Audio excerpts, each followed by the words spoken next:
이양수 의원이 꼽아주신 격전지 그리고 그 격전지를 표현하는 한 줄.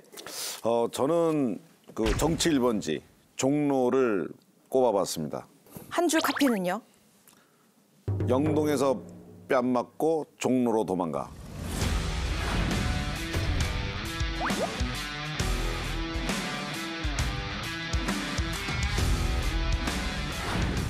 그게 무슨 말이에요? 영동에서 뺨 맞고 종로로 도망가. 네, 여기 영동은 충북 영동입니다. 우리 민주당의 곽상원 후보가 4년 전에 충북 영동 출신이라 그 영동 보은 괴산 옥천에서 출마했다가 박덕흠 의원한테 한 15,000표 이상으로 크게 대패를 하고 그 지역으로 떠나셨어요. 그러다 지금 4년 만에 종로로 나타나셨어요. 예. 저는 이제 정치하는 사람들이 지역구를 옮기는 게 그렇게 바람직하다고 보지 않거든요. 영동에서 뺨 맞고 종로로 도망갔다 그러는데요. 곽상원 후보는 정치 신인이고 현역도 안 했잖아요. 거기에 갔다가 붙일 말은 아닌 것 같아요. 이 곽상원 후보는 이제 제가 그 시절에 4년 전에 이해찬 대표 비서실장을 해서 그 내용을 잘 압니다만 이제 본인이 이제 출마를 해보고 싶은 생각은 있었는데 마땅한 지역이 없었어요. 또 마침 이제 충북의 이제 보은 옥천 영동에 곽상원 의원의 고향이 아니라 그 부친의 고향이었거든요. 그래서 일종의 이제 우리 당으로 보면 험지에 본인이 떨어질 줄 뻔히 알고도 당의 요청에 따라서 간 거여서 당 입장에서는 굉장히 고마웠죠. 또 오는 과정도 뭐 여러 가지 뭐 본인의 정치적인 어떤 노력이나 이런 것들이 있으면서 공천을 받고 하면 좋았을 텐데 사실 사람들이 곽상원 후보 이름도 잘 몰라요. 그냥 노무현 사위 이것만 지금 하고 있거든요. 그래서 그 사람의 장단점을 잘 분석하고 우리 지역의 국회의원으로 정말 삼을 수 있는 분인지 아닌지를 면밀히 따져봐야 하는데 그냥 노무현 대통령의 사위다라는 것만 부각되는 것이 좀 안타까워서 이 종로를 꼽아봤습니다. 잘 아시지만 이제 그 장인의 이제 출마지였고 또 그 지역에 지금 노무현 센터가 있거든요. 그래서 그 노무현 센터의 정신도 계승해야 되는데 제가 사실은 총선 전에 그 곽상원 종로에 가면 이제 프랜카드가 붙어 있잖아요. 노무현의 사위라는 게 현수막에 안 붙어 있어요. 본인이 자존심이 있어가지고 그거를 걸지 않고 그냥 종로 지역위원장 곽상원만 쓰는 거예요. 그래서 처음에 론칭할 때는 노무현의 사위를 좀 전면에 걸고 그 후에 가까이 갔더니 곽상원 그 자체가 정말 훌륭한 사람이네라고 접근할 수 있도록 제가 안내를 했었는데요. 저는 아마 최종적으로 4월 10일 날 보면 훨씬 더 큰 격차로 이길 수 있을 거다 이렇게 예측합니다. 종로 판세 어떻게 보십니까? 일단 이 의원님. 종로는 사실 과거에 이렇게 보면 아주 중량감 있는 분들이 나오셨죠. 그리고 종로에서 출마해서 국회의원 하셨던 분 중에 대통령이 되신 분이 3분이나 계십니다. 윤보선 대통령, 노무현 대통령, 이명박 대통령.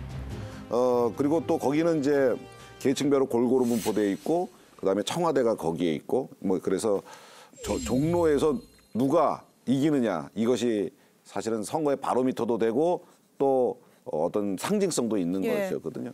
그런데 최재형 후보는 사실 감사원 출신이고 워낙에 인품도 훌륭하시고 뭐 하나님의 말씀을 실천하기 가장 쉬운 것이 입양이다. 뭐 이렇게 얘기하시면서 입양도 몸소 이렇게 하고 인품도 품격도 그렇게 괜찮은 분이 없어요.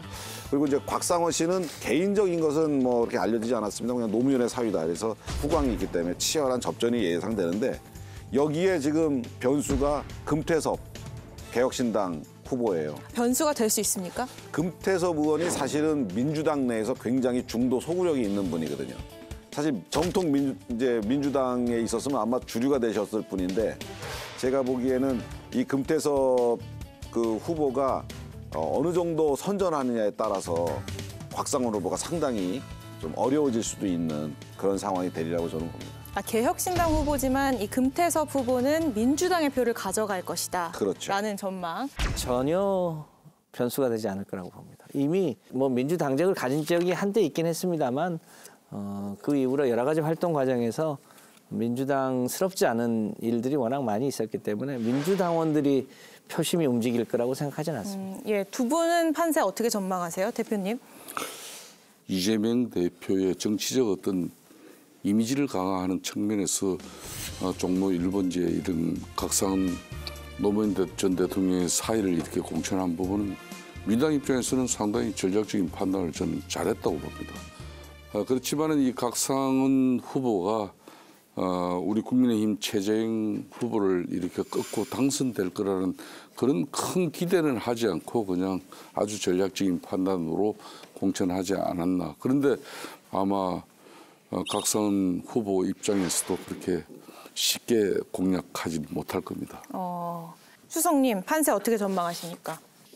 대통령을 안 지낸 사람도 종로에서 당선된 분을 보면 정치 거물이었죠. 중량감이 있는 인물이죠. 네, 홍사덕 전 의원님 뭐 이런 분들. 그런데 최재형 의원님이 종로에서 다시 선택을 받으려면 이 정치 1번지에서 선택을 받으려면 장래에 대한 매력도가 있어야 돼요. 최재형 원장은 감사원장이 할 수 있는 거 다 하고요.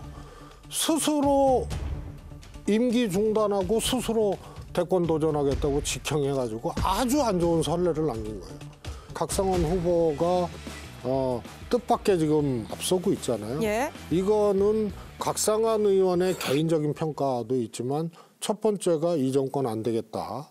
그다음에 상대적으로 최재형 후보의 정치 1번지에서 재선까지 시켜주기에는 매력도가 떨어지는 이런 것들이 같이 작용한 거라고 보고요. 제가 보기에 이거는 이제 뭐 과학적이라기보다는 그냥 제가 이렇게 정치적인 경험으로 볼 때 최재형 후보가 당선될 가능성이 되게 높다. 왜냐? 이분이 보궐선거로 됐어요. 네. 그러니까 4년간의 의정 활동을 주민들이 보지를 못했어요. 대개 2년하고 집에 가라는 데는 없습니다. 한 번 기회를 더 주거든요. 야, 2년밖에 안 했는데 그분의 능력을 볼 기회도 없었고 그다음에 2년하고 가기에는 다들 좀 아쉬워하시기 때문에 될 가능성이 높다. 아니 우선요.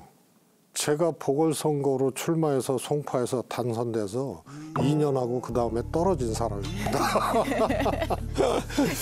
그래서 유권자 선택은 뭐 그런 것이 이제 절대적인 변수로 작동하지는 않는다고 보고요. 그러면 저희 서울 전체 판세 잠깐 짚어보고 넘어갈게요. 국민의힘 한강벨트 탈환을 앞세워서 과반 의석 목표로 하고 있고 민주당은 30석대 중반을 지켜내는 게 목표라고 하는데요. 네 분의 좀 전망을 들어볼게요. 지난 21대 총선을 통해서 국민들이 민주당에게 168석을 이렇게 부여해 봤지만은 책임 있는 그런 정치를 이뤄내는 그런 모습을 보지 못했어요. 정권 심판 계속 이야기하는데 168석 가지고 정말 여소야대 정부에서 책임 있는 정당으로서 역할과 도리를 다했으면은 대려 민주당이 평가를 받아야 되는 거예요. 168석 가지고 이런 절대 의석을 가지고 책임을 묻는 총선이 어디 있습니까? 그런 측면에서 이번 특히 서울의 판세 같은 경우는 가장 수도권의 이 유권자들 입장에서는 상당히 냉철해집니다. 선거 때가 되면.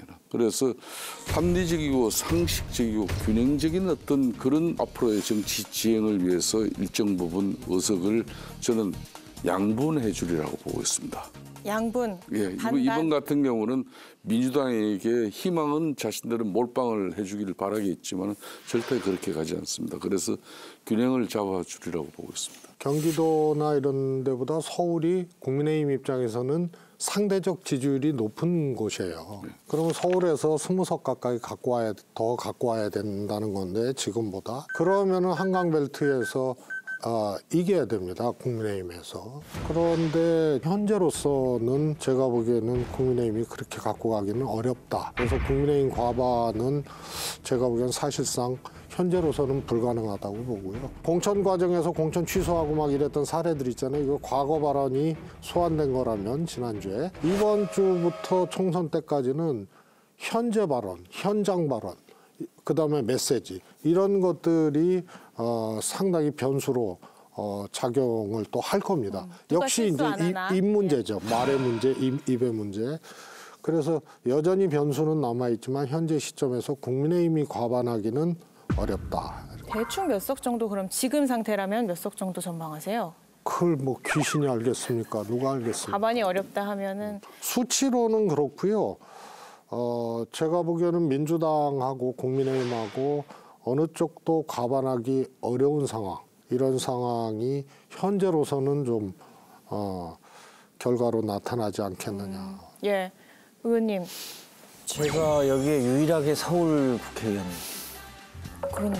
그래도 또 서울 여기 다 그래도 나름 전직이시고 피부적으로 현지. 느끼고 있는데 확실히 2월 달에는 민주당 분위기가 많이 가라앉았던 게 사실인데 2월 달을 넘어서기 시작하면서 이제 주민들이 자기 의사 표현을 하는 게 조금씩 더 전면화되는 것 같아요. 제가 아침마다 지하철역에서 이제 들고 있는 피켓에 윤석열, 김건희, 정부 심판 이 현수 이 프랭카드 그러니까 피켓의 핵심 구호가 그건데요.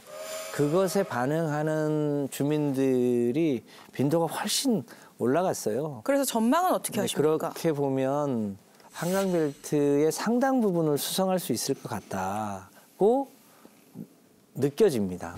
그래서 국민의힘이 전통적으로 강한 이제 강남 3구 예. 그 지역을 제외하고 실제로 국민의힘이 얼마나 더 탈환할 수 있을지 잘해야 플러스 마이너스 2, 3 2, 3. 정도 수준을 벗어나기 어려울 것으로 보여진다. 예. 도대체 그렇게 민주당 입장에서 그렇게 자신만만한 이 서울 판세를 나는 분석하는 게 참 너무 민주당이 아니 강서구청장 보궐선거 때 보셨잖아요. 제가 아까 그거는 작년 이제 10월달 상황인데 그때 우리가 잘못한 부분이 많아요.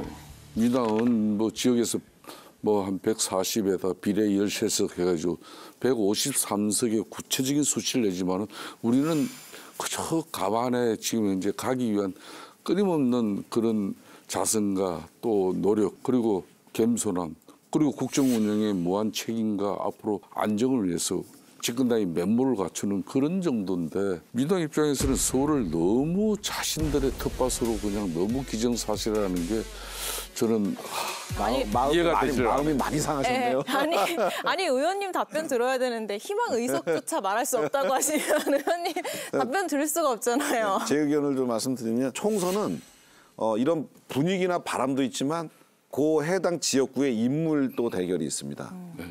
그 인물 대결인데 저희는 사실 시스템 공천을 통해서 굉장히 좀 객관성을 가진 분들 특히나 서울의 경우에는 50대 50이 아니고 20대 80으로 해서 국민들 비율을 높여서 국민들이 원하는 후보를 이렇게 지금 했고요. 서울에서 대대로 우리가 좀 약했기 때문에 이긴다는 생각하기도 어렵지만 그래도 먼저 번처럼 그렇게 실패할 일은 보지 않고 또 우리한테 좀 좋은 조건 그리고 좋은 조건을 만들기 위한 노력들을 했기 때문에 먼저 번보다는 나을 것이다. 하지만 여러 가지 상황이 복잡하게 얽혀 있기 때문에 몇 석 정도라고 이렇게 추측이나 예측하기가 대단히 두렵다. 이렇게 말씀드리죠. 예.